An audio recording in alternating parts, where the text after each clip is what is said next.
music is one of the aspects that I like the most in a video game, even more than the actual gameplay.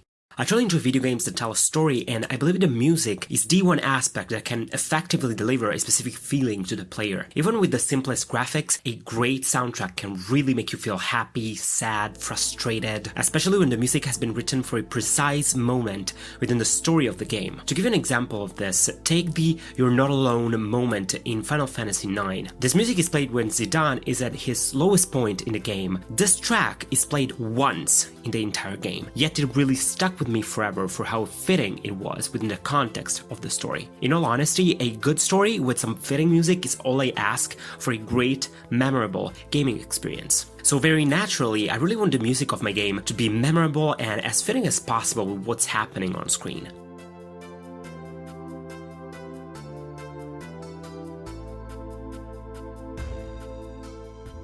Over the past few days, I focused on the jungle area of the game. I worked on a different parallax layer for it, I added some 2D lights, but the music I previously wrote for the mountain area isn't really fitting for this new area here. I want the music to be upbeat, with a clear, catchy theme, all while giving this idea of mystery.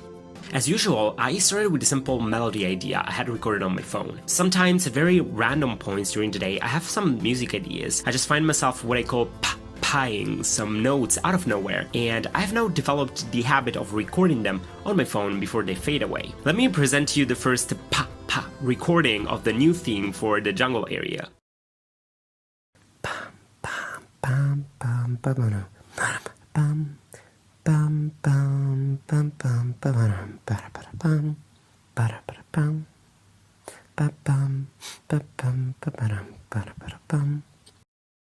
So once I got a nice I then moved to MuseScore, my music writing software of choice, and I wrote down the notes. At this point, I usually think about the harmony that I'm going for, and I transpose accordingly if necessary. So far, all the music for the game is in the E minor scale, and I kept the same one for this track too. The music I write is very simple. I don't go for some over-the-top harmony changes or unordinary rhythms, quite the opposite actually. I focus most of my energy into creating a simple, catchy, memorable melody that gets stuck in your head but not in an annoyingly repetitive way. Once I've defined the simple melody, which I call phrase, I then think about how this phrase can be modified. I go for a very simple theme and variation of the theme approach. You take your phrase and repeat it slightly differently multiple times. I believe that adding variation to your theme is particularly important when you're writing music for a game, since that theme is going to be repeated in loops for possibly hours, and you don't want your player to get tired of the theme to the point of even quitting the game. I'm looking at you, Dragon Quest XI overworld theme. I'm so glad they added the possibility to switch to the Dragon Quest VIII theme, because it's really made my gaming experience a billion times better, but I'm digressing here. You can either vary the notes of your theme or slightly change the rhythm of it. Changing the position of the pauses can also be used to add some interesting variation to your theme. Another great way to add variety is by playing with the instruments used for your theme. Even before choosing what instruments I wanted to have for this theme, I already knew that I wanted to have two main ones, which would talk to each other. The first instrument comes in front of the stage, while the second instrument stays behind as a companion. The leader instrument repeats the theme 2 times, and it then welcomes the new instrument forward while slowly moving towards the back of the stage. The interaction between the two instruments can already make an otherwise repetitive theme way better to listen to in a loop. At this point, I mainly work on structuring the theme. I repeat it twice for the first instrument, write a variation of this theme for the second instrument, then invert the role of the two instruments and repeat the theme 2 more times. Now your theme has got an important degree of variation in terms of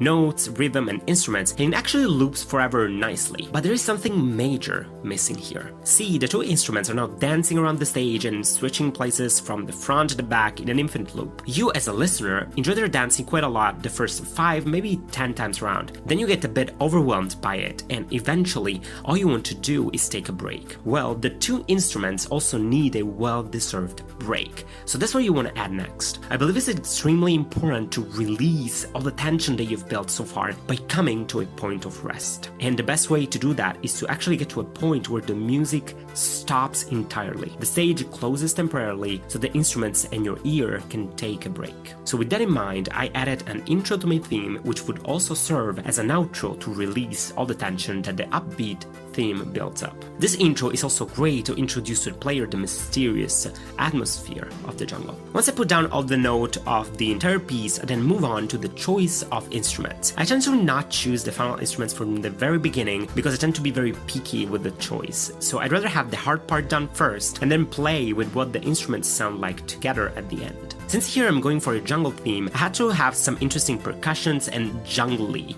sound instruments, if that's even a word. For the two main instruments, I actually ended up picking three. The main theme is first played by a bass marimba, with a Japanese shamisen as its companion, and it's then played the second time around with a combination of the shamisen with the koto and the bass marimba as their companion. See, the shamisen kind of felt lonely there, so I was extra nice to it and called its koto friend to help it out. As for the intro, I went for a goblin's synthesizer, which wasn't necessarily my first choice, but that I think works very well to deliver the mystery atmosphere. I then ended the process by playing with different colors, by adjusting fortes and pianos where needed to make the theme really stand out. And voila! Here you have a pretty cool jungle theme. Let me play it entirely for you with no interruptions.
For those who may be wondering, I created a MuseScore on Saturday morning and I implemented the theme in-game the next day. The whole process took me between 5 and 10 hours, which is not that bad. But what I mostly enjoyed about the writing of this jungle theme has to be the interaction that I had with you guys during the streams. I've been streaming on Twitch the making of the game, including the music, and it's been awesome to get your feedback real time. I'm so glad that the marimba got suggested because it turned out to be a great choice for this theme. I stream on Twitch Wednesday through Sunday if you'd like to come by. I also stream retro games and indie games. I'm currently making my way through Terra Enigma, which is pretty nice, and we have decided to have a special indie game night on Friday night where I play only indie games, and you can actually suggest to play your own game. So if you have a playable version of your game and you'd like me to play, I'd be glad to play it live on Friday on Twitch. On this note, I wanted to tell you guys that the Alpha 2.0 is coming super soon. I'm working very hard to make the April deadline happen. Thank you so much for almost 19,000 subscribers. We're getting dangerously close to 20,000, which is unbelievable for me, really.